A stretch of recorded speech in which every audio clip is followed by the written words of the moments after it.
Hello दोस्तों, आपका agriculture study VK में स्वागत है। तो आज फिर से हम एक वीडियो लेकर आए हैं जिसमें कि आपको फसल विज्ञान के हम 100 महत्वपूर्ण क्वेश्चन कराएंगे। और हम आपको बता दें कि जो इससे पहले की वीडियो हमने जो 3 वीडियो करा दी हैं, वहाँ पर जो हमने आपको 400 क्वेश्चन जो है उन 3 वीडियो में करा दिए हैं। आप चैनल पर जाकर उन्हें देख सकते हैं। और जो हम इस पे जो क्वेश्चन करा रहे हैं बहुत इंपॉर्टेंट क्वेश्चन है। और हम आपको एक बात और बताते हैं कि जो हमने आपको वीडियो शुरू करने से पहले ही बताया था कि हम इसमें जो है 500 प्लस क्वेश्चन जो आपको फसल विज्ञान या क्रॉप साइंस के कराएंगे, जिसमें कि ये हमारी चौथे नंबर की वीडियो है। और इसमें आपके जो है 500 क्वेश्चन पूरे हो जाएंगे। और जो प्लस क्वेश्चन हैं आगे के, उन्हें हम अगली नेक्स्ट जो हमारी 5वीं वीडियो आएगी उसमें जो है हम कंप्लीट आपको करा देंगे। और उसके बाद जो है हम आपको अगले सब्जेक्ट की जो कि आपका टेक्नोलॉजी है, वो सब्जेक्ट प्रौद्योगिकी वाला जो है पैथोलॉजी जो है उसे हम आपका करा देंगे। तो उसमें भी आपका 15 नंबर का वेटेज है जो कि बहुत ज़्यादा है। और ये भी जो आपकी फसल विज्ञान है वो 25 नंबर की आएगी, इसमें बहुत इम्पोर्टेंट हो जाती है। और जो हम इसमें आपको जो ये क्वेश्चन कराए हैं, हम इनका एक मैराथन करा देंगे इन्हीं क्वेश्चनों की, जो कि आपको एक रिपीट के अनुसार आप उसे देख सकते हैं और जिससे आपके क्वेश्चन जो आपके डाउट हैं वो क्लियर हो जाएंगे। तो फिर देर न करते हुए इस वीडियो की जो हम आगे शुरू करते हैं। और वीडियो शुरू करने से पहले जिन्होंने हमारे चैनल को सब्सक्राइब नहीं किया है वो चैनल को जरूर सब्सक्राइब कर लें। और जिन्होंने वीडियो को लाइक नहीं किया है वो वीडियो को लाइक कर दें और इस वीडियो को अपने दोस्तों में ज़्यादा से ज़्यादा शेयर करें। तो फिर हम बात करते हैं इसमें 402 क्वेश्चन हमने आपको पिछली वीडियो में करा दिया था और एक बार और देख लेते हैं। तो टेस्ट भार कितने बीजों का भार होता है? टेस्ट भार जो होता है वो कितने बीजों का ज्ञात किया जाता है? तो 1000 बीजों का जो है ज्ञात किया जाता है। 1000 बीजों में जो है जितने बीज की मात्रा होगी उनके अनुसार हम मात्रा निकाल लेते हैं। तो ऑप्शन नंबर इसका बी सही है। बात करते हैं 403 क्वेश्चन की। तो 403 क्वेश्चन है। 403 की बात करें तो 403 हो जाता है कि बीज पृष्ठ से रोगाणुओं के उन्मूलन की प्रक्रिया है तो क्या है? तो वो है बीज शरण जो है, बीज रक्षण जो है वो उन्मूलन की प्रक्रिया है। देख लेते हैं इसमें कौन सी है। तो बीज के बाहरी आवरण से रोगाणुओं को हटाने की क्रिया बीज संकरण शोधन या बीज रक्षण कहलाती है। ये 2 प्रकार से की जाती है। अब कौन कौन सी? भौतिक उपचार द्वारा, जिसमें कि गर्म जल द्वारा 54 सेंटीग्रेड तापमान पर 10 मिनट तक। एक दूसरी है सौर विकिरण द्वारा। तो ये भौतिक के जो है पार्ट हो जाते हैं। कौन सी? गर्म जल द्वारा और सौर उष्ण द्वारा। अब दूसरी जो आती है वो आती है रासायनिक उपचार द्वारा, जैसे थायरम के द्वारा, कैप्टन के द्वारा। तो इसके द्वारा बीजों को उपचार किया जाता है। बात करते हैं आगे 404 क्वेश्चन की। तो 404 क्वेश्चन जो है ये आ जाता है आपका कि खेत में किसानों द्वारा सामान्यतः किस प्रकार का बीज प्रयोग में किया जाता है? जो किसान खेतों में जो प्रयोग करते हैं वो किस प्रकार का बीज जो है यूज में जो लाते हैं वो कौन सा प्रकार का बीज होता है? तो वो होता है प्रमाणित बीज। तो प्रमाणित बीज जो है किसानों द्वारा खेत में जो उपयोग में लिया जाता है उसे बोला जाता है। अब खेत में किसानों द्वारा सामान्यतः प्रमाणित बीज का प्रयोग किया जाता है। और जनक बीज प्रजनक द्वारा प्रयोग में लाया जाता है, जबकि आधारीय बीज बीज उत्पादक कंपनी द्वारा प्रयोग में लाया जाता है। जो आधारीय बीज है वो जो कंपनियों के द्वारा उपयोग में लाया जाता है और जो जनक बीज है वो प्रजनक के द्वारा लाया जाता है। तो ये हो जाता है आपका ऑप्शन नंबर इसका सी आंसर सही। बात करते हैं 405 क्वेश्चन की। तो 405 क्वेश्चन है कि अंतः कृषि जो है, अंतः कृषि किया जाता है मतलब किस में की जाती है? तो वो की जाती है मिट्टी में हवा का संचार करने हेतु, घास उखाड़ने हेतु और नमी का संरक्षण करने हेतु। तो इनके लिए सबके लिए किया जाता है।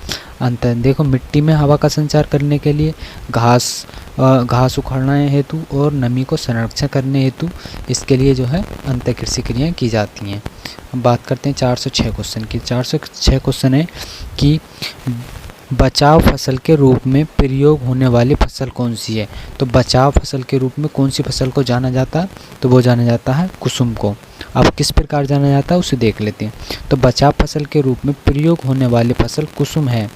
अब मुख्य फसल को कीटों से बचाने के लिए अन्य फसलों की मुख्य फसलों के चारों ओर उगाते हैं, जिससे कीट आकर्षण फसल कहते हैं। जैसे कि कपास के चारों ओर भिंडी तथा कुसुम की बुवाई करनी। ये क्वेश्चन रिपीट हुआ है पहली वीडियो का। हमने पहली वीडियो में आपको बिल्कुल सेम क्वेश्चन कराया था। तो जो हमारी मेन फसल होती है उसे बचाने के लिए जो हम, जैसे कपास की हमारी मेन फसल होती है, कपास की फसल हमने बो दी, उसके चारों ओर पास, जैसे ये फसल हमने, ये खेत है हमारा, इसके जो अंदर है वो कपास की फसल है।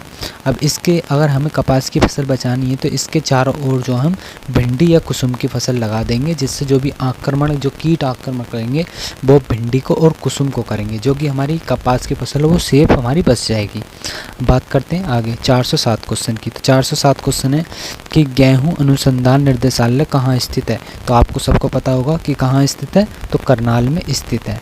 विभिन्न फसलें एवं उनसे जुड़े अनुसंधान केंद्र निम्न प्रकार। जौ एवं गेहूं अनुसंधान निर्देशालय कहाँ, कानपुर में। शुगर केन ब्रीडिंग कहाँ पर है, कोयम्बटूर में। भारतीय सब्जी अनुसंधान संस्था कहाँ, वाराणसी में। भारतीय दलहन अनुसंधान संस्था कहाँ है, कानपुर में। तो ये हो जाती हैं कुछ अनुसंधान केंद्र। इनमें से आपको एक क्वेश्चन जरूर पूछा जाएगा, कोई भी क्वेश्चन एक पूछा जा सकता है, और ये एग्जाम में आए हुए क्वेश्चन है। बात करते हैं 408 क्वेश्चन की। 408 क्वेश्चन है कि आलू के लंबे समय तक सुरक्षित रखने का तापमान है। तो आलू को अगर लंबे समय तक हम स्टोर करते हैं तो उसके लिए तापमान कितना होना चाहिए, तो 5 से 10 सेंटीग्रेड तापमान उसका सुरक्षित रहता है। अब आलू संसार के मुख्य भोजन पदार्थ जैसे चावल, गेहूं, मक्का के बाद चौथा स्थान आलू का है। तो आलू का जो क्रम स्थान है चौथा स्थान है, और इसका जन्म पेरू में हुआ था। आलू में 22.6% कार्बोहाइड्रेट, और इसका उत्पादन 300 से 400 कुंटल प्रति हेक्टेयर। आलू के भंडारण के लिए उचित तापमान 5 से 10 सेंटीग्रेड के मध्यम तथा अपेक्षित आर्द्रता कितनी होती है, 85 से 90% होती है। आलू से आपका एक क्वेश्चन जरूर पूछा जाएगा और ये बहुत महत्वपूर्ण हो जाता है। अब बात करते हैं 409 क्वेश्चन की। तो 409 क्वेश्चन है कि डिब्बाबंदी के लिए टमाटर को खालिस्तान पर काटा जाता है। अगर डिब्बा मतलब जब टमाटर की डिब्बाबंदी की जाती है तो उसके लिए कहाँ काटा जाता है, तो उसे लाल पकी दशा में उसे काटा जाता है, क्योंकि अगर लाल पकी दशा में काटेंगे तभी उसको हम डिब्बाबंदी कर सकते हैं। टमाटर की डिब्बाबंदी करने के लिए लाल पकी दशा में टमाटर के फलों का चयन करते हैं, और जिससे कि उनमें किडवन होने की आकांक्षा न रहे। मतलब अगर हम कच्चे टमाटर को हम अगर डिब्बाबंदी करते हैं तो उसमें जो है किडवन की क्रिया जो कि उसमें नहीं हो पाएगी। तो इस प्रकार से इसके लिए जो है लाल टमाटर की आवश्यकता होती है। बात करते हैं 410 की। तो 410 क्वेश्चन हो जाता है, एक बार देख लेते हैं। तो यहाँ से तो अन्न को भंडारित करने के लिए किन हाइजीनिक मापन का ध्यान रखना चाहिए। तो भंडारण गृह की अच्छी तरह साफ सफाई करनी चाहिए। सभी दरार, छेद व विलों को मिट्टी अथवा सीमेंट से अच्छी तरह बंद कर देना चाहिए। इस जगह को BHC 50 WP को 1:25 के अनुपात में लीटर घोल के प्रति 100 वर्ग मीटर क्षेत्र में छिड़काव के उपरांत भंडारण करना चाहिए। ऑप्शन नंबर डी सही है। सेम बिल्कुल जो ऊपर लिखा हुआ है वो इसी में लिखा हुआ है, आप इसे एक बार देख लेंगे। बात करते हैं 411 क्वेश्चन की। 411 की सरसों की खली का अस्वादिष्ट होने का प्रमुख कारण उसमें पाए जाने वाला तत्व कौन सा है। तो ये इम्पोर्टेंट है, तो आप इसे बता सकते हैं कौन सा। सिनिरिजीन जो है, जो सिनिरजीन है वो उसका अस्वादिष्ट जो तत्व है उसका कारण है सरसों की खली में। अब कुछ और देख लेते हैं हम, इसमें भी अस्वादिष्ट होने का कारण क्या है, जो कि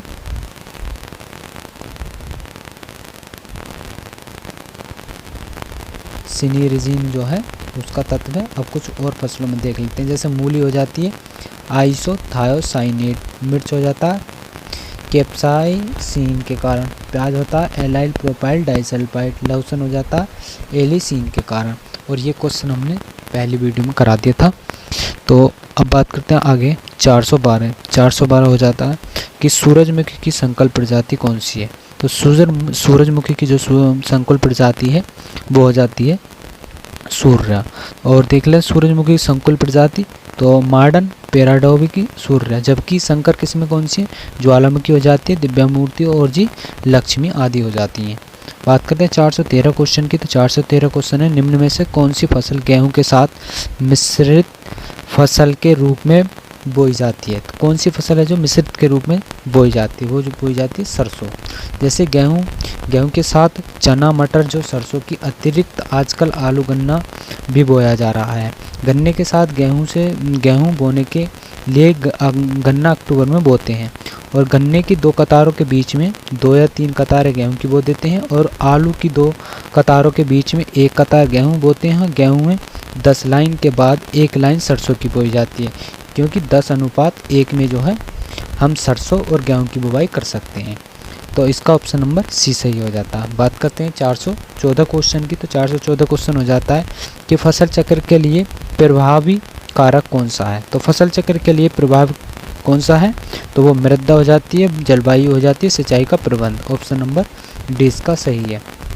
फसल चक्र किसी निश्चित क्षेत्र पर एक निश्चित अवधि में एक निश्चित क्रम में मृदा की उर्वरता को बनाए रखते हुए और फसलों को उगाना फसल चक्र कहलाता है। इसके लिए प्रभावी कारक जैसे जलवायु हो सकती है, मृदा, और जी सिंचाई, खाद, उर्वरक, ये होते हैं फसल चक्र के प्रभावी कारक। बात करते हैं 415 क्वेश्चन की। तो फूल गोभी का पुष्पक्रम कहलाता है। तो फूल गोभी का जो पुष्पक्रम है वो क्या कहलाता है, तो वो कहलाता है कर्ड। कर्ड जो है फूल गोभी का पुष्पक्रम कहलाता है। फूल गोभी के पुष्पक्रम को कर्ड कहते हैं, धान के पुष्पक्रम को पेनिकल, और गेहूं के पुष्पक्रम को स्पाइल ऑफ स्पाइकलेट कहते हैं। और फूल गोभी का कार्ड एक संश्लिष्ट पुष्पक्रम है, और जिसमें सेवन सब्जी के रूप में भी किया जाता है। फूल गोभी बेसिरिका ओलेरेसिया प्रजाति से संबंधित है, जो कि बेसिरिकेसी परिवार है। तो बेसिरिकेसी का परिवार क्या है, मतलब जो फूल गोभी आती है वो बेसिरिकेसी परिवार के अंदर आती है। बात करें आगे 416 क्वेश्चन की। तो 416 क्वेश्चन हो जाता कि नेशनल हॉर्टिकल्चर बोर्ड कब बना था, जो कि बहुत इंपॉर्टेंट क्वेश्चन है। तो नेशनल हॉर्टिकल्चर बोर्ड कब बना था, तो 1984 में जो है इसकी स्थापना हुई थी। अब बात करें राष्ट्रीय बागवानी बोर्ड, जो कि नेशनल हॉर्टिकल्चर बोर्ड की स्थापना 1984 सोसाइटी पंजीकरण अधिनियम 1860 के अंतर्गत स्वायत्त सोसाइटी के रूप में भारत सरकार द्वारा निम्नलिखित उद्देश्य के साथ की गई थी। किसके लिए, बागवानी को एकीकृत विकास को बढ़ावा देने के लिए, उत्पादन के समन्वय के लिए, प्रोत्साहन और पौष्टिकता बनाए रखने तथा फलों और सब्जियों के प्रसंस्करण में सहायता प्रदान करने और नुकसान को कम करने के लिए जो है इसकी स्थापना की गई थी। तो आपसे इसकी स्थापना भी पूछी जा सकती है और इसकी फुल फॉर्म भी पूछी जा सकती है। बात करते हैं आगे 417 क्वेश्चन की। तो 417 क्वेश्चन की निम्न में से कौन सा फलों एवं सब्जियों को संरक्षित करने की स्थायी विधि है। मतलब फल और सब्जियों को जो स्थायी रूप से जो स्टोर किया जाता है, संरक्षित किया जाता है, वो कौन सी विधि है, तो वो हो जाती है आपकी नमी को बाहर निकालना। तो नमी को बाहर निकालना फलों और सब्जियों को संरक्षित करने की विधि है। देख लेते हैं इस विधि को। तो फलों एवं सब्जियों को संरक्षित करने की स्थायी विधि में नमी को बाहर निकाल देने से होता है, जिससे फल एवं सब्जियों पर जीवाणु, फंगस, वायरस प्रकोप न के बराबर हो जाती है, अर्थात क्रियाशीलता रुक जाती है, जिससे फल एवं सब्जियां अधिक समय तक खराब नहीं हो पाते। तो फल और सब्जियां क्यों खराब नहीं हो पाते, क्योंकि उन पर जीवाणु और फंगस और वायरस का प्रकोप ना के बराबर होता है। तो ये स्थायी विधि है फल और सब्जियों को संरक्षित करने की। अब आगे बात करते हैं 418 क्वेश्चन। 418 क्वेश्चन हो जाता है कि निम्न में से मार्मलेड तैयार करने के लिए उपयुक्त फल कौन सा है। तो मार्मलेड तैयार करने के लिए कौन सा फल उपयुक्त है, तो ये आ जाता है आपका संतरा। तो संतरा का जो हम मार्मलेड हम तैयार कर सकते हैं। एग्जाम में पूछा हुआ है 21 में, 16 में और 11 में। मार्मलेड को तैयार करने के लिए नींबू वर्गीय फलों जैसे संतरा, नींबू, किन्नू की आवश्यकता होती है, ताकि हल्के एसिड की उपलब्धता के कारण अच्छी क्वालिटी की मार्मलेड बनाई जा सके। क्योंकि अच्छी क्वालिटी की मालमेट जो बनाई जाएगी वो संतरा, नींबू, किन्नू की नींबू वर्गीय फसलों से, मतलब जो फल हैं उनसे बनाई जा सकती है। बात करते हैं 419 क्वेश्चन की। तो 419 क्वेश्चन हो जाता है कि निम्न में से कौन सा डिब्बाबंद फल उत्पादन के लिए विपणन के लिए उत्तरदायी होता है। तो कौन होता है, तो एंजाइमेटिक्स ब्राउनिंग जो है इसके लिए उत्तरदायित्व होता है। डिब्बाबंदी फल उत्पादन के रंग में परिवर्तन का कारण उस फसल के उपस्थित एंजाइम के कारण भूरापन हो जाता है।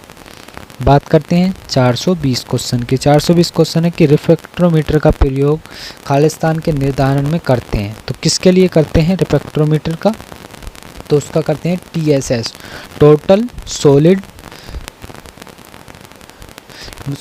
टोटल सोल्यूबल सॉलिड की जो है, मतलब कुल घुलनशील ठोस पदार्थ के लिए रिफ्रैक्टोमीटर का प्रयोग किया जाता है। तो यही यहाँ पर लिखा हुआ है, इसे देख सकते हैं आप। 421 क्वेश्चन की बात करते हैं।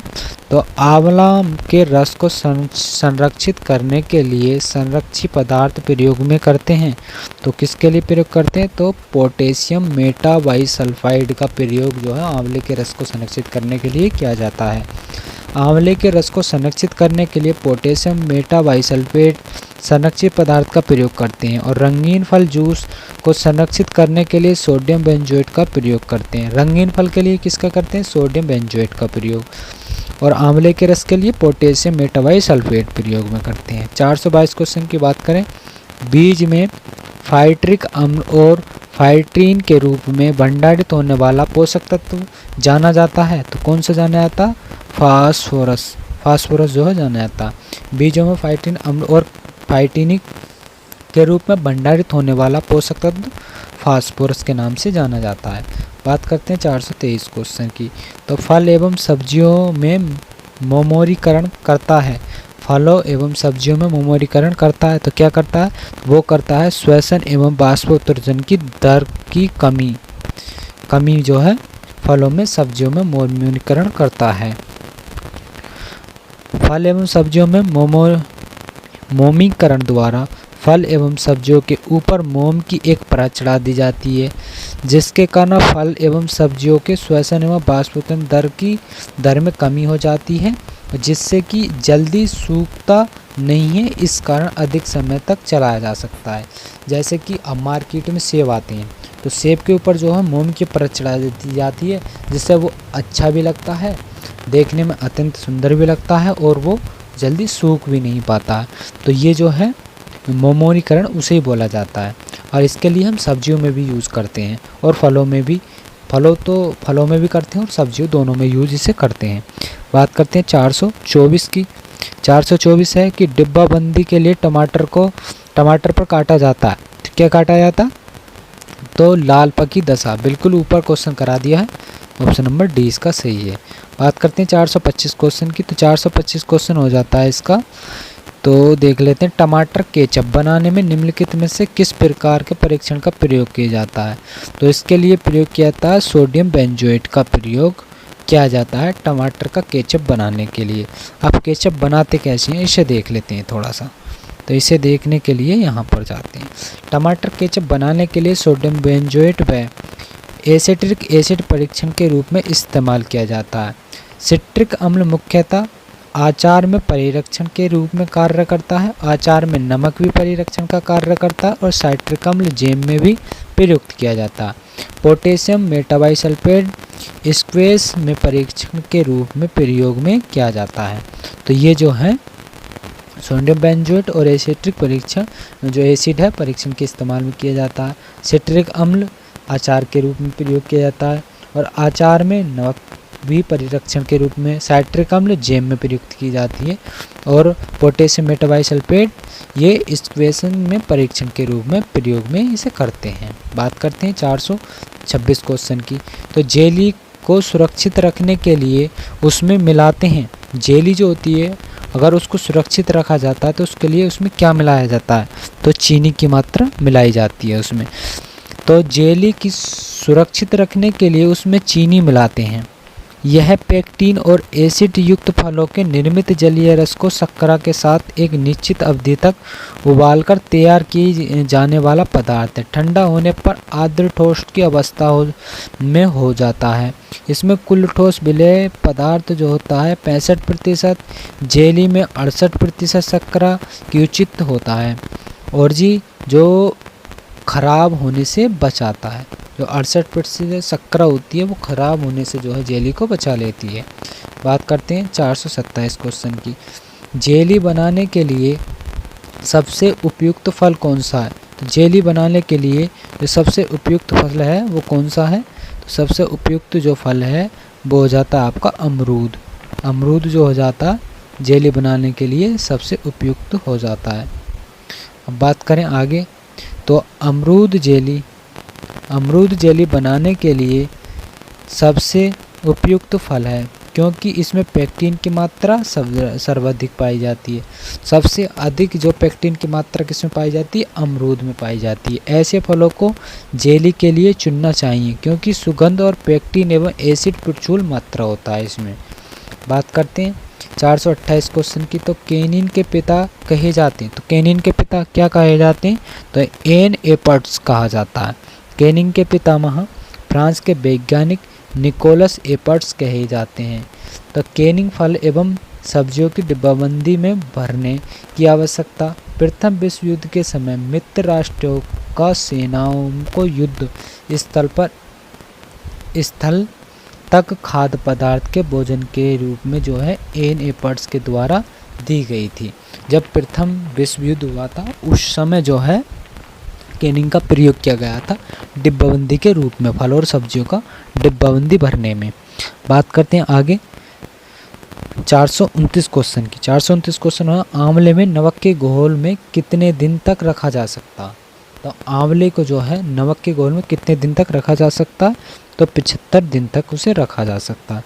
आंवले को यदि 15% नमक के घोल में रखा जाए तो और यह 75 दिन तक चलेगा, परंतु नमक का घोल 15% से कम होगा तो फिर कम दिन तक चलेगा। अगर 15% नमक की मात्रा कम है तो वो कम दिन चलेगा। बात करते हैं 430 की। तो 430 हो जाता है, फल एवं सब्जियों का संरक्षण करने हेतु स्थायी संरक्षण मिलाया जाता है। तो कौन सा मिलाया जाता है फल एवं सब्जियों के संरक्षण के लिए? तो ये हमने रिपीट भी करते हैं क्वेश्चन, पोटेशियम मेटाबाइसल्फेट का प्रयोग किया जाता है। तो फल तथा सब्जियों के संरक्षण के लिए पोटेशियम मेटाबाइसल्फेट का प्रयोग करते हैं। सोडियम बेंजोएट का प्रयोग रंगीन फलों के लिए किया जाता।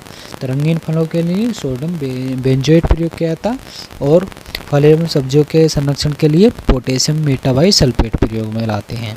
बात करते हैं 431 क्वेश्चन की। तो 431 क्वेश्चन हो जाता है कि जेली मीटर से परीक्षण किया जाता है। जेली मीटर जो है उसका परीक्षण जो है किया जाता है किससे? तो पेक्टिन की मात्रा के अनुसार। कुछ फलों में पेक्टिन पाई जाती है जैसे सेब, अमरूद, संतरा एवं अन्य सिट्रिक फल, चेरी, अंगूर, स्ट्रॉबेरी जैसे नरम फलों में भी अल्प मात्रा में प्रोटीन पाई जाती है। और जेली मीटर से जेली में पेक्टिन की मात्रा का परीक्षण किया जाता है और पेक्टिन की मात्रा स्प्रिंग या अल्कोहल विधि द्वारा द्वारा भी की जाती है। किसके? स्प्रिट और अल्कोहल विधि के द्वारा भी। बात करते हैं 432 क्वेश्चन की। तो निम्न संरक्षण के तरीकों में से कौन सा तरीका ग्रह स्तर पर सबसे अधिक सस्ता है? तो कौन सा है वो? धूप में सुखाना, क्योंकि धूप में सुखाना फल एवं सब्जियों के संरक्षण की स्थायी विधि है। इस विधि का फल एवं सब्जियों को धूप में सुखाया जाता है। बात करते हैं क्वेश्चन नंबर 433 की। तो इनमें से सम्मिलित कीजिए तथा सही कोड उत्तर में चयन कीजिए। तो इसमें मिलाते हैं कौन सा है जो कि मार्मलेड किससे संबंधित है? तो मार्मलेड हो जाता खट्टे रसदार फलों से। बात करें पेपेन किससे? पपीता से। बात करें चिप्स किससे हो जाता? तो चिप्स जो है आपका हो जाता है केले से। जेली किससे हो जाती है? अमरूद से। ये आपके ऑप्शन नंबर डी इसका आंसर हो जाता है। सेम यही लिखा हुआ है नीचे, आप देख सकते हैं। बात करते हैं 434 क्वेश्चन की, तो ये हो जाता आलू के लंबे समय तक सुरक्षित रखने का तापमान होता है तो 5 से 10 सेंटीमीटर। अभी ऊपर हमने आपको बताया है, इम्पोर्टेंट क्वेश्चन है ये। बात करते हैं 435 क्वेश्चन की, तो उत्तम जेली का पीएच मान कितना होता है? तो उत्तम जेली का जो है 3.2 जो है पीएच मान होता है। उत्तम जेली का पीएच मान 3.2 होता है तथा जेम का पीएच 3.5 से 3.7 होना चाहिए। मतलब जो जेम होती है उसका पीएच कितना होना चाहिए? 3.5 से 3.7 होना चाहिए। जेली में कुल विलेय ठोस TSS की मात्रा 65% और जेम में 68% होनी चाहिए। इम्पोर्टेंट क्वेश्चन है, यहाँ से पूछा जा सकता है कि TSS में जो है जो कि जेम है, जेम में कितनी मात्रा होनी चाहिए? तो 68%। और जेली में कितनी होनी चाहिए कुल ठोस पदार्थ? तो 65% होना चाहिए। बात करते हैं 436 क्वेश्चन की, तो 436 क्वेश्चन हो जाता है कि जेली बनाने के लिए अम्ल तथा पेक्टिन दोनों में प्रचुर मात्रा वाला फल है, तो कौन सा है? वो हो जाता अमरूद। तो जेली बनाने के लिए चयन मुख्यतः पेक्टिन एवं सुगंध प्राप्त करने दृष्टिकोण से ऐसे फलों को जेली बनाने के लिए चुनना चाहिए जिनमें पेक्टिन तथा एसिड प्रचुर मात्रा में हो। जेली के लिए अमरूद उपयुक्त फल है। इसके अलावा सेब, करौंदा, पपीता आदि भी जेली बनाने के लिए प्रयोग किए जाते हैं। और कुल ठोस पदार्थ कितना होना चाहिए? 65%। जेम बनाने के लिए उपयुक्त फल सेब हो जाता, मार्मलेड के लिए नींबू वर्गीय फल, और स्क्वेशन के लिए हो जाता नींबू, आम, संतरा और फालसा।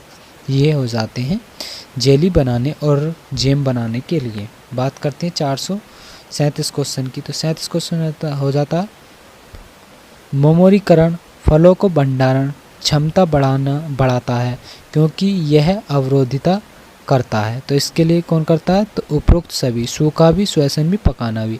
ऑप्शन नंबर इसका डी सही है, यही इसमें लिखा हुआ है, आप इसे पढ़ सकते हैं एक बार। बात करते हैं 438 के फलों की स्थायी रूप से संरक्षित करने के लिए एसिट्रिक एसिड की प्रयोग दर है। मतलब जब फलों को स्थायी रूप से संरक्षित करा जाता है तो उसमें जो एसिट्रिक एसिड होता है उसका जो संरक्षित किया जाता है तो वो कितना मात्रा पर किया जाता है? तो उसके लिए 1.2 से 2.0% होना चाहिए। फलों को स्थायी रूप से संरक्षण करने के लिए एसिट्रिक अम्ल 1 से 2% का प्रयोग करते हैं और शाक भाजियों के लिए 1.5 से 2% नमक का घोल, और अम्लीय खाद्य पदार्थों को संरक्षित करने के लिए 0.2 सोडियम बेंजोएट का प्रयोग करते हैं। बात करते हैं आगे 439 क्वेश्चन। 439 क्वेश्चन हो जाता है कि मार्मलेड बनाने के लिए कौन सा फल उपयुक्त है? तो मार्मलेड बनाने के लिए सबसे उपयुक्त फल सावर ऑरेंज जो है ये उपयुक्त है। बात करें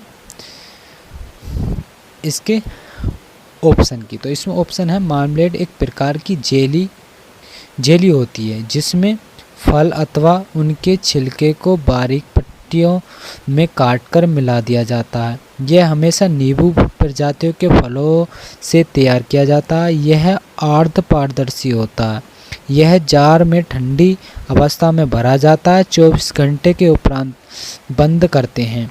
मार्मलेड बनाने के लिए नींबू, संतरा और साल्ट्स, चकोता इत्यादि नींबू वर्गीय फलों का इस्तेमाल किया जाता है मार्मलेड बनाने के लिए। बात करते हैं 440 क्वेश्चन की, तो 440 हो जाता है पॉलीथीन की थैली भंडारण से फल व सब्जियों की भंडारण क्षमता बढ़ जाती है। जो पॉलीथीन होती है उससे, जो पॉलीथीन की थैली होती है उससे भंडारण में फल और सब्जियों की जो भंडारण क्षमता है वो बढ़ जाती है। तो क्या होता है? तो उसमें जो है कार्बन डाइऑक्साइड की मात्रा में बढ़ोतरी के कारण और श्वसन दर में घटोतरी के कारण, आर्द्रता में बढ़ोतरी के कारण, तो उपरोक्त नंबर ये सारे कारण हैं इसके। यहाँ पर आप इसे देख सकते हैं। बात करते हैं आगे 441 क्वेश्चन की, तो निवर्तन किसके लिए आवश्यक क्रिया है? तो ये किसके लिए है? तो ये है डिब्बाबंदी के लिए। डिब्बाबंदी कैनिंग निम्न प्रकार में पूरी होती है, और सलेक्शन ऑफ फ्रूट, वेजिटिंग एंड स्नेबल ऑफ फ्रूट ये आपके यहाँ पर दिए गए हैं, यहाँ पर आप देख सकते हैं। कैनन द्वारा केनन्स स्टोरेजिंग द्वारा यहाँ पर क्रियाएं दी गई हैं, प्रक्रिया कि पहले पहले किस कौन कौन सी क्रिया की जाती हैं।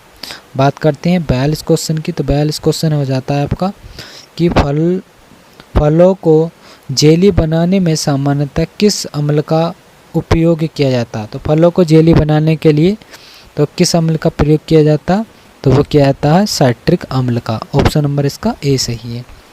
जैम में जेली बनाने के लिए साइट्रिक अम्ल का प्रयोग किया जाता है। जेली ऐसे फलों से तैयार की जाती है जिसमें पेक्टिन व अम्ल प्रचुर मात्रा में पाए जाते हैं, जैसे कच्चा सेब, अमरूद, करौंदा, नारंगी बेल इत्यादि। मार्मलेड केवल नींबू वर्गीय फलों से तैयार किया जाता है। बात करते हैं 443 क्वेश्चन की। सब्जियों के लिए डिब्बाबंदी का माध्यम है। तो जो सब्जियां हैं वो डिब्बाबंदी का माध्यम क्या है, वो हैं चीनी और ब्राइन्स दोनों। ऑप्शन नंबर इसका सी सही है। बात करें सब्जियों के लिए सामान्य नमक के घोल में वाइन का प्रयोग किया जाता है। नमक के घोल को वाइन भी बोला जाता है। अधिक स्टार्च वाले सब्जियों जैसे टमाटर आदि में 2 से 3% नमक, 3 से 4% शर्करा का प्रयोग करके फिर डिब्बाबंदी करते हैं। बात करते हैं 444 क्वेश्चन की। तो टमाटर प्यूरी में सुरक्षण रसायन बेंजोइक एसिड का अनुमेय सीमा है, तो कितनी है, वो है 250 ppm। टमाटर की प्यूरी 250 ppm बेंजोइट अम्ल का उपयोग करते हैं। केचप सॉस 750 ppm का। अचार चटनी में 250 ppm का प्रयोग करते हैं। अचार के लिए कितना करते हैं, अचार के लिए 250 ppm। केचप सॉस बनाने के लिए 750। टमाटर की प्यूरी बनाने के लिए 250 ppm का प्रयोग करते हैं। बात करते हैं 445 क्वेश्चन की। तो डिब्बा में फुलाव का कारण क्या है। तो फुलाव का कारण क्या है, वो हो जाता क्लाइस्ट्रीडियम और बेटुलिनम जो है बैक्टीरिया है, उसका डिब्बे में फुलाव का कारण होता है। बात करते हैं 446 क्वेश्चन की। 446 क्वेश्चन हो जाता है कि मोमी आवरण आचार फलों की जीवन क्षमता भंडारण क्षमता बढ़ाता है क्योंकि यह रोकता है। तो क्या रोकता है, ये उत्सर्जन रोकता है। मोम फलों की बाहरी आवरण पर कोशिकाओं की स्टोमा को बंद कर देते हैं, जिससे फलों के अंदर के पानी को बाष्पोत्सर्जन नहीं हो पाता है। बात करते हैं 447 क्वेश्चन की। 447 क्वेश्चन हो जाता है कि निम्न में से कौन सा फल जैम बनाने के लिए उपयुक्त नहीं है। जैम बनाने के लिए कौन सा उपयुक्त नहीं है, वो हो जाता नींबू। Option number D. तो नींबू वर्गीय फल में जैम नहीं बनाया जाता। जैम बनाने के लिए फल में उचित मात्रा में पेक्टिन एवं एसिड की आवश्यकता होती है। कच्चे और खट्टे आमों का जैम अच्छा बनता है। तो कच्चे आमों का जो है जैम अच्छे प्रकार से बन सकता है। बात करते हैं 448 क्वेश्चन की। तो पेक्टिन युक्त फलों के गूदे को 0.4 से 0.6 जैविक अम्ल तथा 70% चीनी में पकाए गए पदार्थ को कहते हैं। तो क्या कहते हैं, जैम बोला जाता है। पेक्टिन वाले फलों का उपयोग जैम बनाने के लिए प्रयोग किया जाता है, जैसे अमरूद का। बात करते हैं 449 क्वेश्चन की। 449 उच्च तापमान पर रस का पाश्चुरीकरण प्रतिकूल रूप से प्रभावित करता है। तो जो उच्च ताप का जो रस का पाश्चुरीकरण है वो प्रतिकूल रूप से प्रभावित क्या करता है, तो वो करता है रस का रंग। उच्च तापमान पर रस का पाश्चुरीकरण करने से रस के किसी भी अवयव पर प्रतिकूल प्रभाव नहीं पड़ता, लेकिन थर्मल पाश्चुरीकरण के दौरान जूस के रंग पर प्रभाव दिखता है, जो कि वाइट रंग में ब्राउनिंग रंग से बदल जाता है। तो इसका ऑप्शन नंबर सी सही है। बात करते हैं 450 क्वेश्चन की। तो 450 क्वेश्चन है कि अच्छी जेमी का TSS होना चाहिए। तो 80 जेमी का 65% जेमी होना चाहिए। जेली के लिए कितना होना चाहिए, 65, और जेम के लिए 68 होना चाहिए। बात करते हैं जेली गुआवा की जेली देख लेते हैं। फ्रूट प्यूपा कितना होता है, 45%, TSS 65%, और सिट्रिक एसिड कितना होना चाहिए, 2 ग्राम, और परस्यूविक कितना होना चाहिए, 40 ppm या SO2 होना चाहिए। बात करते हैं आगे 451 क्वेश्चन। तो 451 क्वेश्चन शुरू होने से पहले आपको बता दें कि जिन्होंने हमारे चैनल को सब्सक्राइब नहीं किया है वो चैनल को जरूर सब्सक्राइब कर लें, और वीडियो को इसे लाइक ज़रूर करें और अपने दोस्तों में से शेयर करते रहें, जिससे आपके दोस्त को भी हेल्प मिल सके। और यहाँ पर 450 क्वेश्चन हो गए। हमने आपको बताया था कि हम 500 प्लस क्वेश्चन कराएंगे। तो आगे बात करते हैं हम फिर 451। तो 451 में है आपको सही सुमेलित करना है। तो इसमें हम देख लेते हैं। तो आम का क्या बनाया जाता है? तो आम का क्या बनाया जाता है? तो जैम जो है आम का प्रयोग किया जाता है। अब बात करें नींबू की, तो नींबू का जो प्रयोग किया जाता है वो किया जाता है स्क्वाश बनाने के लिए। अमरूद का जो प्रयोग किया जाता है वो किया जाता है पेक्टिन बनाने के लिए। मटर का किया था कैनिंग बनाने के लिए। तो ऑप्शन नंबर इसका हो जाता सी सही। बात करें आगे, यहाँ पर आप देख सकते हैं। आगे बात करते हैं 452 क्वेश्चन की। तो कैंडी बनाने के लिए निम्न में से कौन सा फल सबसे उपयुक्त है? तो किसके लिए? कैंडी बनाने के लिए। तो ये हो जाता कटहर कैंडी। कैंडीन किसका बनाया जाता? कटहर का कैंडीन बनाया जाता है। तो इसके लिए ये महत्वपूर्ण है। तो सिर्फ बेर की अच्छी कैंडिंग तैयार होता है, मतलब फलों में सिर्फ बेर की और सब्जियों में कटहर की। बात करते हैं डिब्बाबंदी के लिए टमाटर की तोड़ाई की जाती है, मतलब तोड़ाई की जो उचित व्यवस्था है वो क्या है? तो वो हो जाती है option number D, red type जो है टमाटर की तोड़ाई की उचित व्यवस्था है। बात करते हैं 554 क्वेश्चन की। तो यह होता फल के छिलकों के लच्छों से युक्त जेली को कहा जाता है। मतलब क्या कहते हैं? जो फलों के छिलके से जो लच्छों युक्त जेली होती है उसे बोला क्या जाता है? तो उसे मार्मलेड बोला जाता है। तो प्राय खट्टे फलों के छिलके से जो तैयार जेली को मार्मलेड कहते हैं। यह नींबू वर्गीय फलों के छिलकों से तैयार होती है और मार्मलेड के मुख्य अंश पेक्टिन, शक्कर व खटास होते हैं। क्या? पेक्टिन, शक्कर और खटास मुख्यतः मार्मलेड में होते हैं। बात करें 455 क्वेश्चन की। तो ये हो जाता 9.5 pH मान वाले मृदा के लिए उचित फल युग्म है। तो वो कौन सा फल युग्म है? किसके लिए? 9.5 pH के लिए। तो वो हो जाता है आपका आंवला एवं जामुन। तो 9.5 के लिए कौन हो जाता? आंवला और जामुन हो जाते हैं। अधिकतर फलों के लिए न्यूनतम pH मान 6.5 से 7.5, जो कि धान, अलसी, जई कम से कम कितना होना चाहिए? 5 pH मान होना चाहिए। और जो चुकंदर 8 से अधिक pH मान पर पैदा हो सकता है। बात करते हैं आगे 456 क्वेश्चन की। तो एस्क्वेस किससे परिरक्षित किया जाता है? तो उसे किया जाता है पोटेशियम मेटाबाइसल्फेट। यहाँ पर आप देख सकते हैं। बात करते हैं 457 क्वेश्चन की। 457 क्वेश्चन हो जाता है फल तथा सब्जियों का भंडारण में खराब होने का कारण क्या है? तो वो कारण है इसमें एंजाइम, खमीर, जीवाणु, फफूंदी की क्रियाशीलता। एंजाइमों का प्रकोप अधिक हो जाएगा, खमीर का या जीवाणु का या फफूंदी नाशक का। तो इसके कारण जो है सब्जियां खराब हो जाती हैं। अब बात करें आगे 458 क्वेश्चन की। तो रिटार्ड किसके लिए आवश्यक है? तो रिटार्ड जो है किसके लिए आवश्यक है? वो हो जाता साग भाजियों की डिब्बाबंदी के लिए। रिटार्ड जो प्रयोग में लाया जाता है साग भाजी डिब्बाबंदी के में करते हैं। बात करते हैं 459 क्वेश्चन की। इमली में फल में कौन सा अम्ल पाया जाता है? जो इमली का फल होता है उसमें कौन सा अम्ल पाया जाता है? तो वो इमली कैसी होती है? खट्टी होती है। तो टाइट्रिक अम्ल पाया जाता है। इमली में खट्टापन उसमें पाए जाने वाला टाइट्रिक अम्ल होता है। बात करते हैं 460 क्वेश्चन की। सांस का जो कि सॉस होती है, सॉस का विक्स प्रतिशत कितना होता है? तो इसका जो विक्स प्रतिशत होता है वो होता है 45%। अब इसमें 40 से 50% के बीच में होता है। बात करते हैं 461 क्वेश्चन की। सब्जियों में डिब्बाबंदी का माध्यम क्या है? तो वो हो जाता है नमक के द्वारा। सब्जियों में डिब्बाबंदी के लिए नमक का घोल तथा फलों के डिब्बाबंदी के लिए चीनी का घोल प्रयोग में लाते हैं। बात करते हैं 462 क्वेश्चन की। 462 हो जाता है कि फल वृक्षों में बोरान की कमी के कारण पौधों में कौन सा रोग होता है?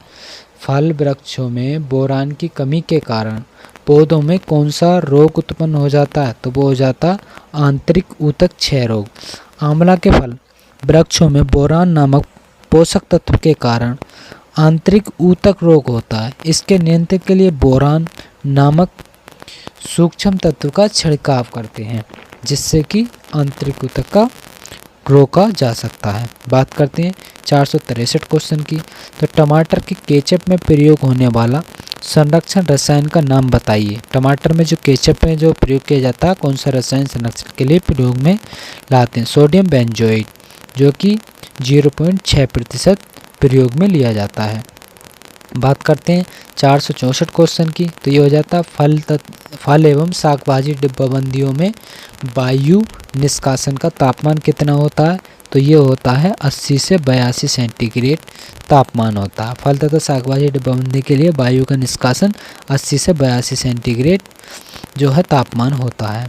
बात करते हैं 465 क्वेश्चन की। तो 465 क्वेश्चन है कि शाक भाजियों की डिब्बाबंदी की जाती है। तो शाक भाजियों की डिब्बाबंदी बाइंडिंग में की जाती है। शाक भाजियों की सामान्यतः 1.5 से 2% नमक का घोल प्रयोग में किया जाता है और अधिक स्टार्च रखने वाली शाक भाजी जैसे मटर में 2 से 3% नमक का घोल प्रयोग में लिया जाता है। बात करते हैं 466 क्वेश्चन की। तो 466 क्वेश्चन रहता है फलों को डिब्बाबंदी के पहले ब्लाचिंग की जाती है। तो फलों की डिब्बाबंदी से पहले क्या किया जाता है? तो ब्लाचिंग की जाती है। तो उसका जो तापमान होता है वो कितना होता है? तो वो होता है 100 सेंटीग्रेड तापमान पर।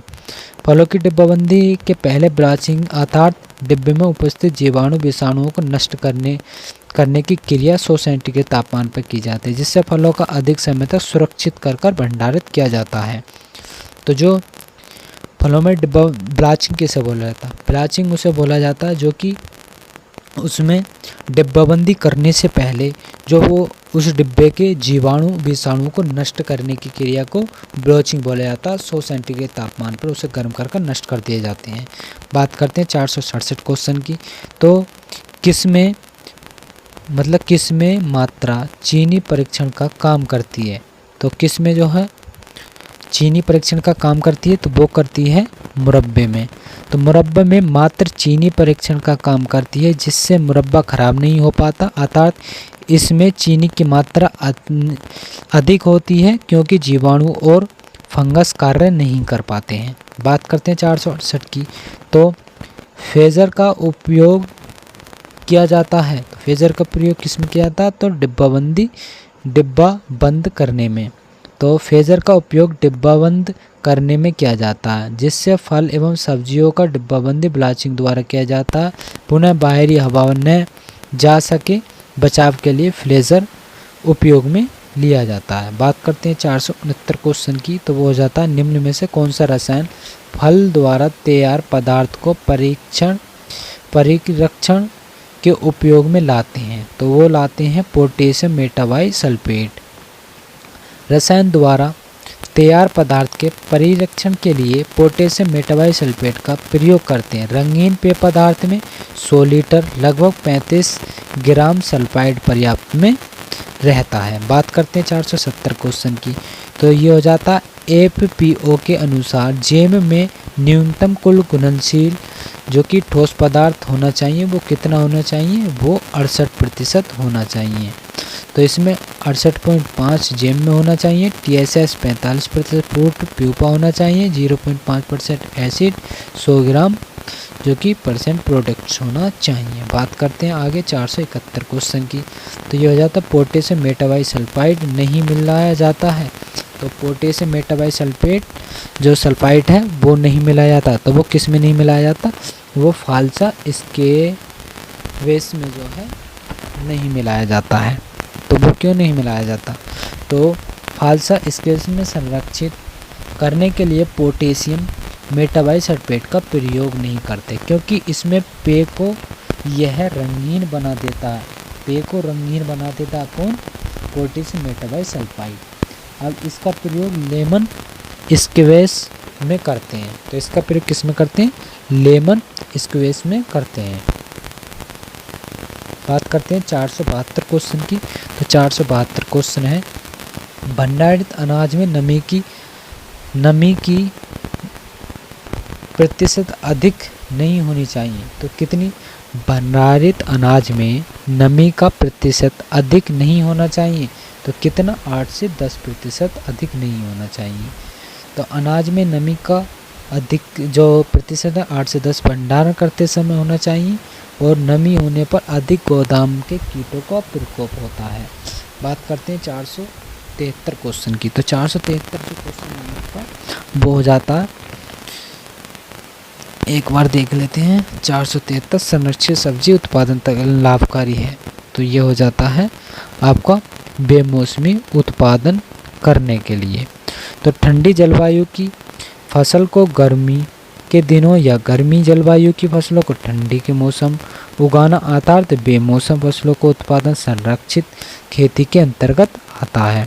बात करते हैं 474 क्वेश्चन की। मोम की परत चढ़ाने से फलों को भंडारण क्षमता में वृद्धि होती है क्योंकि यह अवरुद्ध करता है। तो ये बाष्प उत्सर्जन को अवरुद्ध करता है। फलों के ऊपर मोम की परत चढ़ाने से फलों की ऊपर की कोशिकाओं एवं ऊपर का स्टोमेटा काम करना अवरुद्ध हो जाता है, जिससे कि बाष्पोत्सर्जन रुक जाता है, भंडारण क्षमता बढ़ जाती है। बात करते हैं 475 क्वेश्चन की। कौन सा रसायन परिरक्षित के रूप में प्रयोग होता है? तो कौन सा होता है?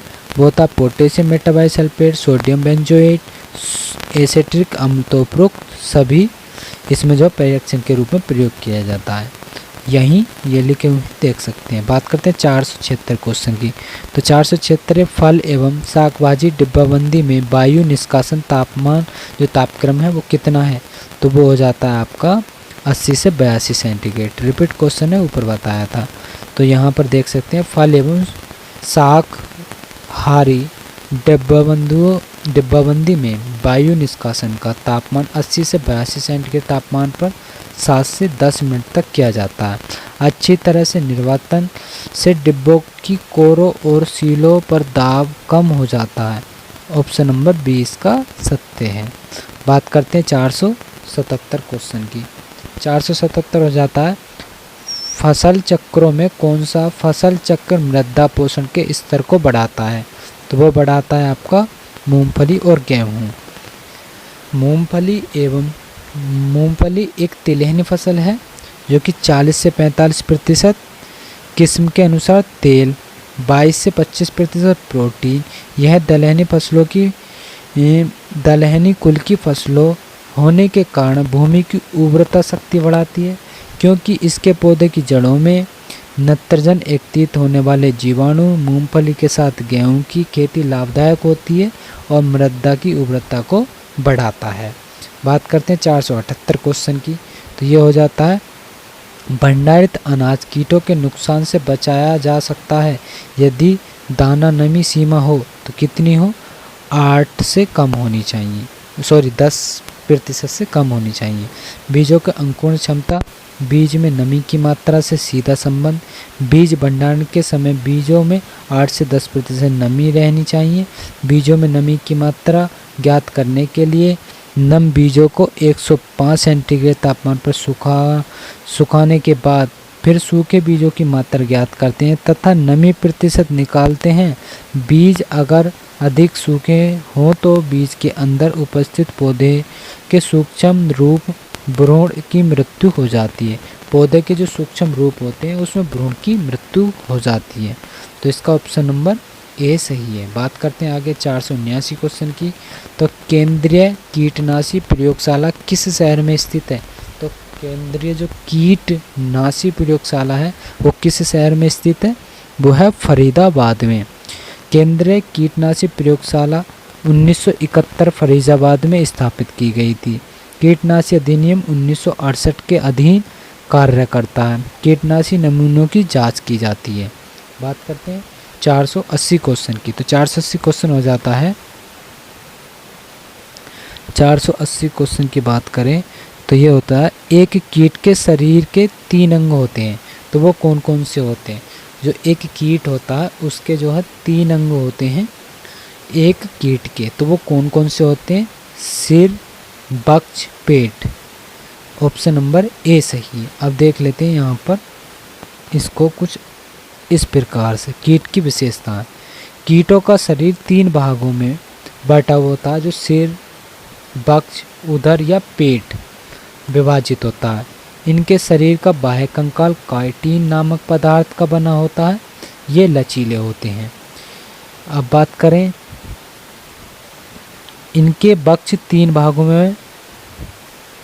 भागों का बना होता है, जिनमें कि अग्र होता है, मध्य होता है, पक्ष और वक्ष होता है। प्रत्येक कक्ष के निम्न तल पर एक जोड़ी टांग होती हैं। बात करते हैं, इनमें युक्त नहीं होते परंतु लार ग्रंथियाँ इनमें पाई जाती हैं। इम्पोर्टेंट क्वेश्चन हो जाता है आपके लिए, कीट विज्ञान से ये इम्पोर्टेंट क्वेश्चन हो जाता है। बात करते हैं 481 क्वेश्चन की। तो 481 क्वेश्चन है, किस गण में पूर्णतः मेटामार्फोसिस पाई जाती है? तो किस गण में जो है मेटामार्फोसिस पाई जाती है? तो वो पाई जाती है आपकी होमोप्टेरा में। होमोप्टेरा में जो है आपकी क्या पाई जाती है? मेटामार्फोसिस पाई जाती है। अब इसके नीचे देख लेते हैं, ऑप्शन कुछ इस प्रकार से दिया हुआ है और महत्वपूर्ण है, यहाँ से एक क्वेश्चन जरूर पूछा जा सकता। हेमोप्टेरा गण में अपूर्ण मेटामार्फोसिस पाई जाती है। अपूर्ण कार्यक्रंथ में 3 चरण होते हैं, अंडा, निम्फ, वयस्क।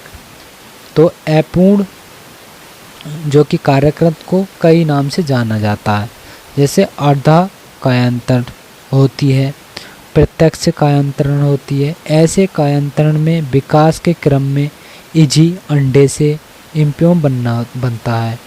ये वयस्क का ही छोटा रूप होता है। ऐसे कायांतरण निम्नलिखित ऑर्डर्स में देखे जा सकते हैं, जैसे कि आर्थोप्टेरा में उदर और ल्यूकास्ट, टिड्डी और जी तिलचट्टा ये देखे जा सकते हैं। और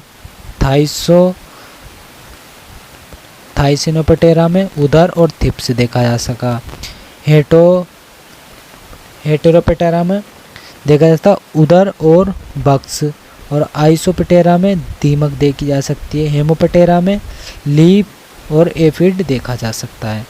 बात करते हैं 482 क्वेश्चन की। 482 क्वेश्चन है कि जीरो टिले सीड ड्रिल का प्रयोग बनाने में होता है। तो किसके बनाने में किया जाता है जीरो टिलेज का प्रयोग? तो वो किया जाता उपरोक्त सभी पद्धतियों में गेहूं बोने के लिए किया जाता है। बात करते हैं जीरो टिलेज सीड का प्रयोग मक्का, गेहूं, मूंग, धान आदि बोने में किया जाता है, सीड ड्रिल का प्रयोग। बात करते हैं आगे 483 क्वेश्चन की। 483 क्वेश्चन है कि धान में थ्रेसर में गहराई करने वाला ड्रम का प्रकार होता है। जो धान में थ्रेसर होता है उसकी गहराई करने वाला ड्रम का जो होता है वो कौन सा प्रकार होता है? तो वो होता है क्षण प्रकार। धान के थ्रेसर में गहराई करने वाला ड्रम के प्रकार ड्रम क्षण के प्रकार का होता है। किसके? ड्रम जो है क्षण के प्रकार का होता है।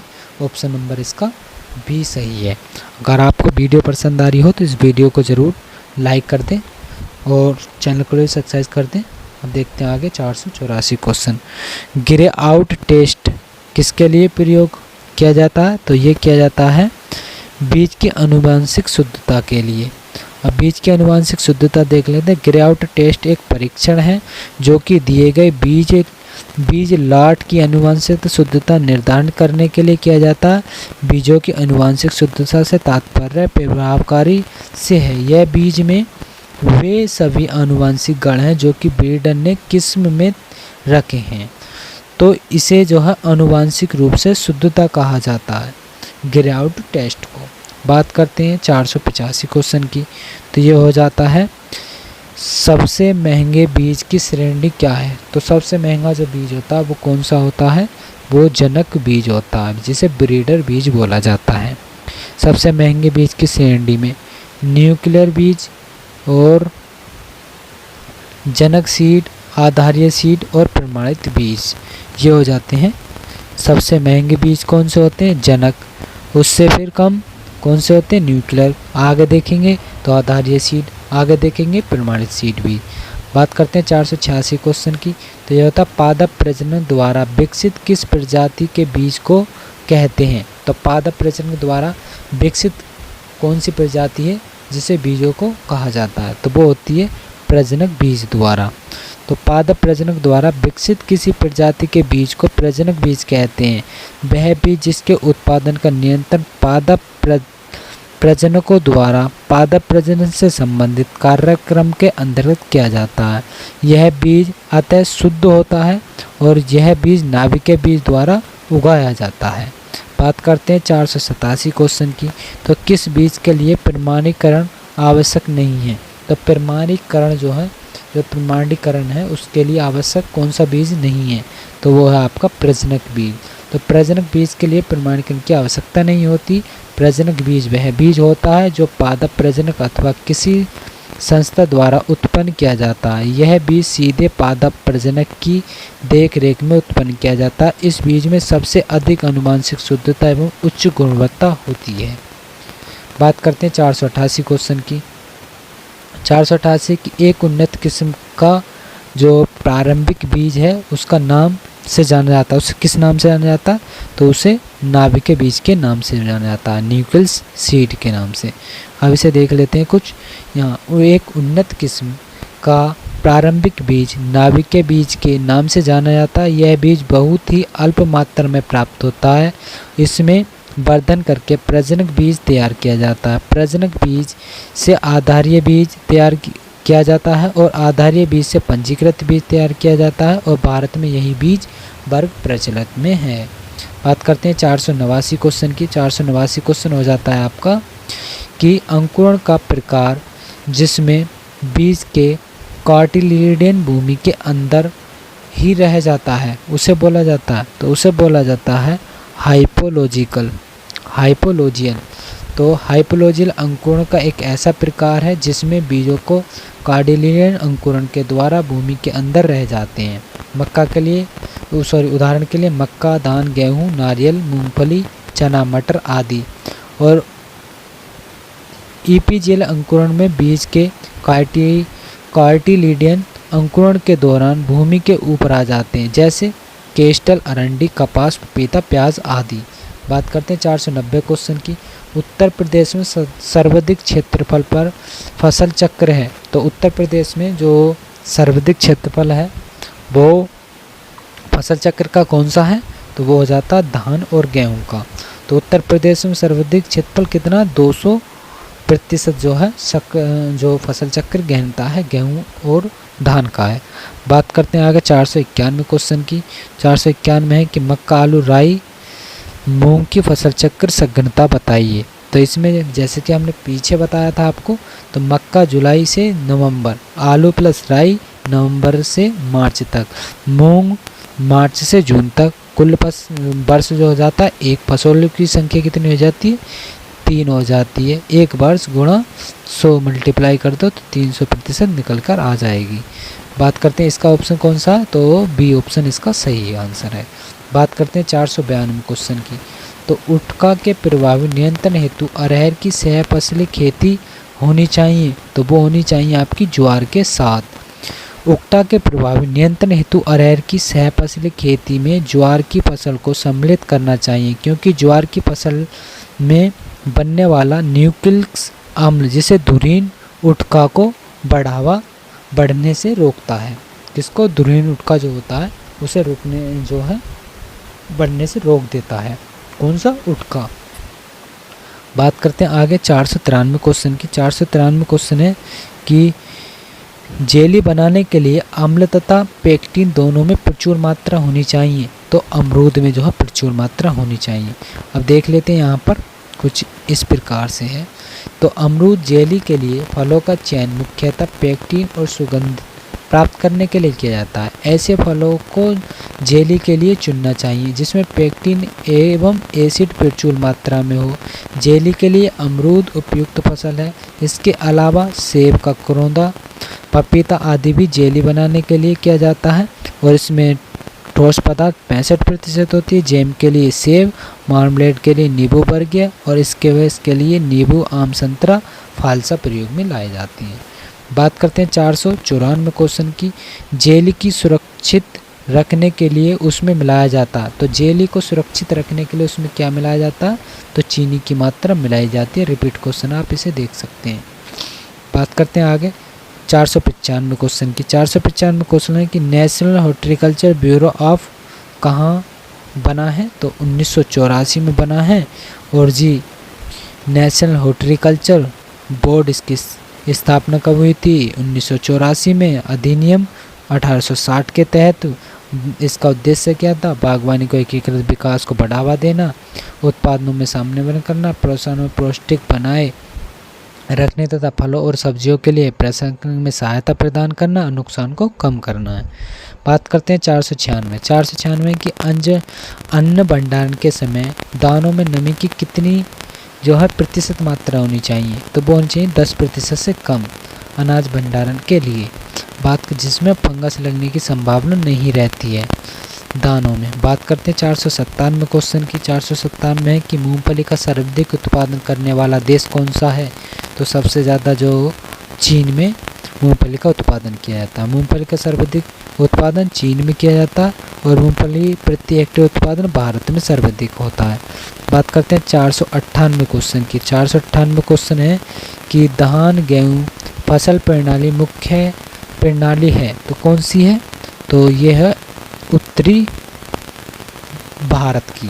तो धान गेहूँ फसल प्रणाली उत्तरी भारत मुख्यतः उत्तर प्रदेश की मुख्य फसल प्रणाली है और फसल चक्र सघनता 200% रहती है। बात करते हैं 499 की। तो 499 है कि कई वर्ष तक एक ही खेत में एक ही फसल बार बार उगाना क्या कहलाता है, मोनो फसल प्रणाली कहलाता। तो अच्छी प्रकार से जो है ये एकल फसल जो कृषि है वो हमने आपको पढ़ाई है पीछे, आपको इसे भूलना नहीं है। और एक बार और हम इसे रिपीट कर लेते हैं, तो यहाँ पर हम देख लेते हैं। तो एकल फसल प्रणाली जब कई वर्षों तक एक ही खेत में एक ही फसल बार बार उगाई जाती हो तो उसे एकल फसली कृषि कहते हैं। एकमात्र फसली कृषि कौन सी होती, एक ही समय में किसी निश्चित स्थान पर एक ही प्रकार का फसल उगाना जो कि सामान्यतः घनत्व पर शुद्धता हो, एकमात्र फसली कृषि कहलाती है। मल्टीपल क्रॉपिंग क्या कहलाता, बहुफसलीय खेती में एक या दो फसलों के बजाय भूमि का सघन रूप प्रयोग में करके साल भर में 3-4 फसलें उगाना मल्टीपल क्रॉपिंग कहलाता है या बहुशस्य कहलाता है। बात करते हैं क्वेश्चन नंबर 50 की। तो उत्तर प्रदेश में कितने शस्य कृषि मतलब जलवायु क्षेत्र हैं, क्षेत्र में बांटा गया, तो इन्हें बांटा गया है 9 में। अब 9 कौन कौन से उन्हें हम देख लेते हैं और इम्पोर्टेंट क्वेश्चन है 2013 में 10-4-3-2-1 1998 2 में सब में पूछा गया क्वेश्चन है। तो इनके हम 9 जोन जो है उन्हें देख लेते हैं कौन कौन से। बहावर एवं मैदानी तराई क्षेत्र, पश्चिमी मैदानी जोन, मध्यम पश्चिमी मैदानी जोन, दक्षिण पश्चिमी अर्धशुष्क जोन, मध्यम मैदानी जोन, बुंदेलखंड जोन, उत्तरी पूर्वी मैदानी जोन, पूर्वी मैदानी जोन और विंध्य जोन। ये आपकी 9 जोन हो जाते हैं। आपसे यहाँ से क्वेश्चन एक जरूर पूछा जाता है। बात करते हैं 501 क्वेश्चन की। तो 501 है भारत में गेहूं की जीन बैंक कहा जाता है। तो भारत में गेहूं की जीन बैंक किसे कहा जाता, तो वो बोला जाता करनाल को। अब देख लेते हैं यहाँ पर कुछ इम्पोर्टेंट पॉइंट्स। तो फसल जीन बैंक और संबंधित गेहूं Karnal director of weed research, धान कटक केंद्रीय धान अनुसंधान संस्थान JCRRI बोला जाता। आलू शिमला केंद्रीय अनुसंधान संस्था CPRI। अब दाल जो है कानपुर में है, कहाँ, भारतीय दाल अनुसंधान संस्थान। आपसे एग्जाम में यहाँ से एक क्वेश्चन जरूर पूछा जाता है, आपकी फुल फॉर्म पूछ ले, चाहे कौन सा कहाँ इसका स्थापना हुई है और कहाँ पर ये स्थित है और कौन सी फसल से संबंधित है, इस प्रकार से भी पूछी जा सकती है आपसे। बात करते हैं 502 क्वेश्चन की। तो 502 क्वेश्चन है कि खेत में किसानों द्वारा सामान्यतः किस प्रकार का बीज प्रयोग में किया जाता है, तो उसके लिए जो है ऑप्शन नंबर सी इसका सही है, प्रमाणित बीज का प्रयोग किया जाता है। ये हमने आपको करा दिया है, रिपीट हो गया क्वेश्चन। बात करते हैं 403 क्वेश्चन की। 403 क्वेश्चन है कि प्रजनक बीज की संतान है वो कौन सी है, तो प्रजनक बीज की संतान है वह आधारीय बीज, ऑप्शन नंबर सी। इसे आप देख लेंगे। तो हमने जो है आपको यहाँ पर 500 क्वेश्चन जो है आपको ये 4 वीडियो हमने करा दिए हैं आपको। अब जो 5वीं वीडियो आएगी हमारी, उसमें जो 500 प्लस के क्वेश्चन हैं उसमें आपके 40 से 50 के बीच में क्वेश्चन हो सकते हैं। वो वीडियो छोटी रहेगी, ये वीडियो थोड़ी हमारी लंबी हो गई है, तो इसमें थोड़ी डिटेल से समझाए इसलिए लंबी हो गई है। अगर ये वीडियो आपको पसंद आ रही हो तो इस वीडियो को लाइक ज़रूर कर दें, और जिन्होंने अभी तक चैनल को सब्सक्राइब नहीं किया है वो चैनल को जरूर सब्सक्राइब कर दें, और इस वीडियो को भी अपने दोस्तों में ज़्यादा से ज़्यादा शेयर करें।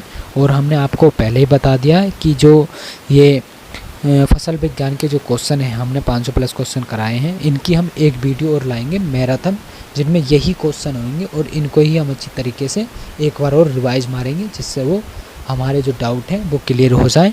और जो इसके बाद है, हम आपको अगला सब्जेक्ट लाएंगे जो कि आपका 15 नंबर का है, प्लांट पैथोलॉजी है और प्रौद्योगिकी है, उसमें एग्रीकल्चर टेक्निक है।